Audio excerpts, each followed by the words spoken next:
Olá, hoje a gente começa com uma pergunta, sabe? Uma que vem lá de Jeremias e que, nossa, parece que foi feita para hoje. Se você cansa correndo com gente a pé, como é que vai competir com cavalos? Isso bate fundo quando a gente pensa nos desafios atuais, né? Aquela sensação de remar contra a maré com violência, ganância. Parece que falta fôlego até para a corrida mais básica, a pé mesmo. E é bem essa tensão, sabe? Entre o cansaço e a vontade de seguir, entre quase desistir e escolher ir em frente, que está no centro do que a gente vai conversar hoje. É um trecho de um texto chamado O Vírus da Bondade, do Telbin Alves. O texto admite logo de cara, às vezes é inevitável perder a fé na humanidade. Só que, e é aqui que o negócio muda, ele não para aí.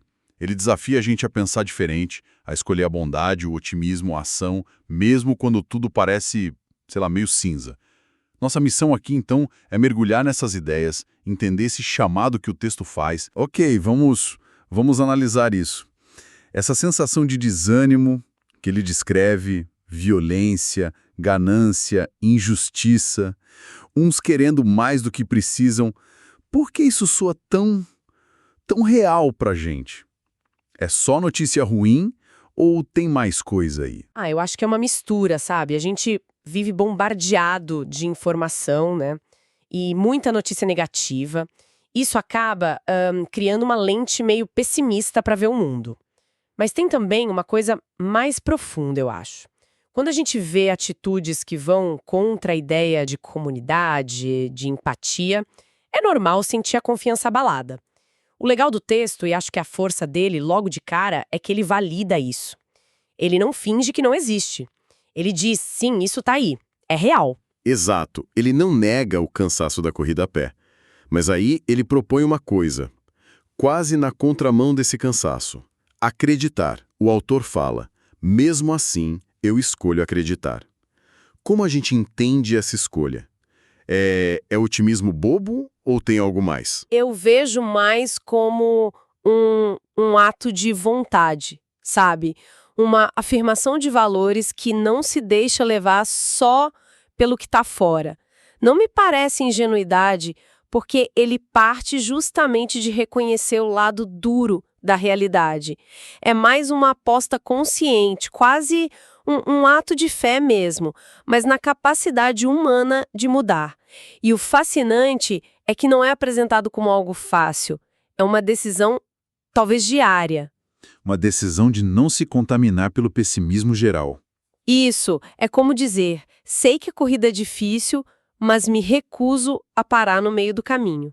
E essa escolha parece que se apoia numa visão de futuro, numa esperança. O texto diz, acredito que um dia a humanidade vai despertar e perceber que a vida é um sopro e que nada se leva daqui. Parece até profecia, né? Que despertar seria esse. É uma linguagem forte, né? Despertar, vida é um sopro, sugere uma virada de chave nos valores. A ideia de que quando a gente entende que a vida é passageira, talvez a gente reavalie o que importa de verdade. Se a vida é curta, será que faz sentido essa busca louca por acumular, por ter mais poder? O despertar seria, então, redescobrir valores mais humanos. Conexão, experiência, contribuição. Menos posse, mais vivência. Exatamente. É um otimismo que aposta na sabedoria, que pode vir da consciência da nossa finitude. Mas essa aposta no futuro não ignora um perigo bem presente, né? O texto lança a pergunta, mas e se todos desistirem? Se todo mundo perder a fé, como ficaria o mundo? Isso toca num ponto delicado, não toca? O risco do desânimo virar epidemia. Toca demais. Essa pergunta é um alerta muito forte. É o perigo do cinismo toma conta, da apatia geral. Se a crença de que nada adianta vira a norma, a gente cria a própria profecia. Ninguém faz nada porque acha que não adianta e aí nada muda mesmo. Pois é. E aí entra a questão da responsabilidade, né? A gente tende a olhar para o lado, esperar que o outro faça primeiro, o famoso efeito espectador. O texto vai direto contra isso. E como ele faz para quebrar essa inércia? Com um chamado bem direto, bem pessoal. Por isso, não espere que todos sejam iguais a você. Faça a sua parte, plante bondade, mesmo que em solo árido. A metáfora aqui é tudo. Fazer a sua parte é ao contrário de esperar a manada. Sim, E a imagem de plantar bondade em solo árido, nossa, isso é muito potente. O que essa imagem te passa? Passa a ideia de esforço sem garantia, sabe? Solo árido sugere um lugar difícil, talvez até hostil. Plantar ali é agir por acreditar naquilo, não porque você espera aplauso ou resultado fácil. É fazer o bem porque é o certo, mesmo que ninguém mais esteja fazendo, mesmo que pareça, sei lá, uma gota no oceano. Isso. Me lembra aquela citação do começo de Jeremias. Talvez a corrida contra os cavalos seja justamente isso. Manter a ação boa, mesmo quando tudo parece contra. Perfeito. A metáfora do plantio no solo árido resume bem essa ideia de resiliência, de persistência que a citação de Jeremias traz. Não é jardinagem fácil em terra boa. É trabalho duro, que exige fé na semente, a bondade e uma dedicação que vai além das condições do momento. E exige paciência também, né? Com certeza. Uma semente em solo ruim pode demorar para brotar. Exato. Não é sobre ter resultado na hora, mas sobre se comprometer com o ato de plantar. E tem uma pontinha de esperança aí, né? Quem sabe alguém se inspira em você. A ação individual, mesmo sozinha, pode servir de exemplo. Sim.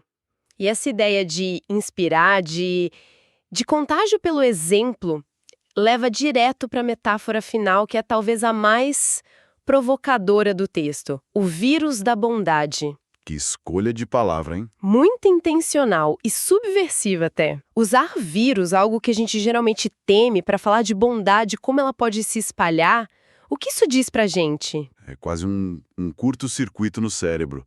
A gente ouve viral e pensa em meme, notícia falsa. Aqui ele dá outro sentido para a palavra, aplica algo positivo e profundo.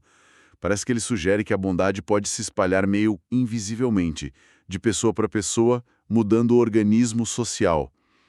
Mas será que funciona assim mesmo?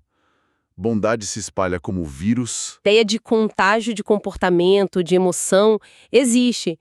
Tem os neurônios espelho, aquela tendência da gente imitar, mesmo sem perceber, as ações e emoções dos outros. Um gesto de gentileza pode sim gerar uma resposta parecida. Ou pelo menos mudar o humor de quem vê ou recebe. Exato, tornando a pessoa mais propensa a agir de um jeito legal depois. Nesse sentido, pequenas ações podem criar ondas, um efeito cascata. Entendi. Então, o contágio é real, mas a palavra vírus não sugere também algo meio passivo? A gente pega um vírus sem querer, né? A bondade é assim? Ah, e aí está o ponto crucial, que o próprio texto, com a metáfora anterior do plantar, ajuda a gente a sacar, se a gente conecta tudo. Vê que não é um contágio passivo. Diferente de um vírus biológico, que se espalha quer a gente queira ou não, a contaminação pela bondade, como o texto indica, precisa de um agente ativo. Precisa da escolha consciente de ter o vírus e da ação deliberada de plantar a bondade. Não é algo que a gente simplesmente pega, é algo que a gente escolhe cultivar e passar adiante. Então o vírus é mais uma imagem para o potencial de espalhamento, que depende da nossa ação. Exatamente. Através de ações intencionais, que servem de exemplo. Isso muda a perspectiva. Não somos vítimas passivas do vírus, somos potenciais transmissores conscientes. E o autor assume isso de forma bem direta no fim. Esse vírus eu já tenho. É quase uma declaração de identidade, né? É sim.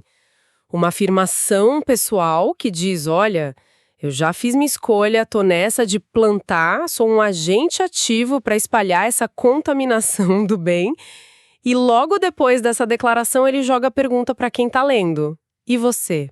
Isso transforma o texto, né? Deixa de ser só uma reflexão e vira um convite. Um convite para a gente se olhar no espelho e decidir. Exato, um convite à ação. Então, amarrando tudo, o texto nos leva por um caminho interessante.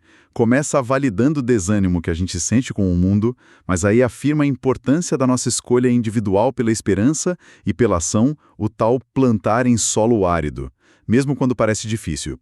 E termina com essa visão inspiradora da bondade como algo que pode se espalhar, um vírus bom que a gente escolhe ter e passar adiante. É um chamado para a gente não ser só espectador da corrida, mas correr junto, mesmo que a pista seja complicada. Resumiu perfeitamente. Reconhece o cansaço da corrida a pé, dos desafios do dia a dia, mas se recusa a desistir antes de encarar os cavalos, que são os desafios maiores, a construção de um mundo melhor.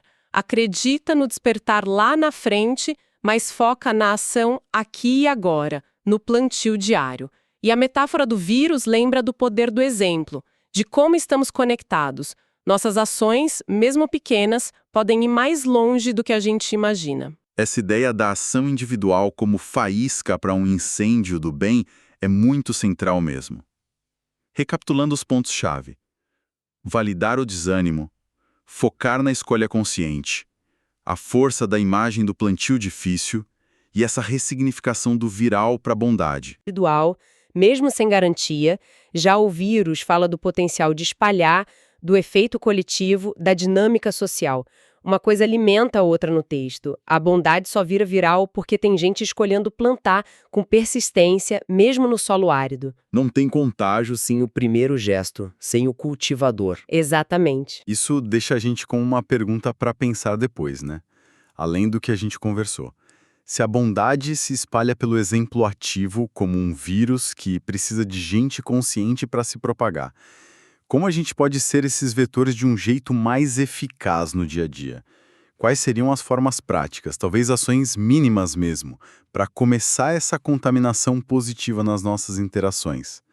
O que seria um plantio eficaz hoje no nosso próprio solo árido, seja pessoal ou profissional? Como a gente começa, na prática, a competir com os cavalos?